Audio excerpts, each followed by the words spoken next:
अजितदादांनी प्रामाणिकपणे महायुतीचं काम केलंय.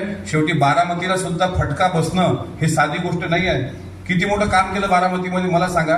विकास कामाला लोक मतदान करतात असं जर तुम्हाला आपल्याला वाटते ना की विकास कामं केले तर आपण निवडून येतो, हे सुद्धा एक मला असं वाटते आपल्या मनातला गैरसमज आहे. बारामतीमध्ये इतकी कामं उभी झालेली आहेत, त्याच बारामतीमध्ये आपल्याला 58,000 मतांनी मागं राहावं लागलं. याचं काय, लोक भावनिकतेला भाडले की आता शेवटची निवडणूक आहे, शेवटची. तुम्ही भावनिकतेवर जातीवर जर तुम्ही राजकारण करत असाल तर राजकारण जास्त टिकणार नाही. जो माणूस काम करतो, जो माणूस जनतेत असतो, जो अधिकाऱ्यांशी सौजन्याने वागतो, जो नौटंकी करत नाही, जो भस्मासुरासारखा काळ म्हणून खायला उठत नाही, नाही तर कशातही तुम्ही आता त्या कामगार कल्याण योजनेचे किट फुकट आहेत ना, त्याचे 6,000 रुपये, 500-500, 2,000 रुपये वसूल करणं सुरू आहेत तुमच्या भागामध्ये.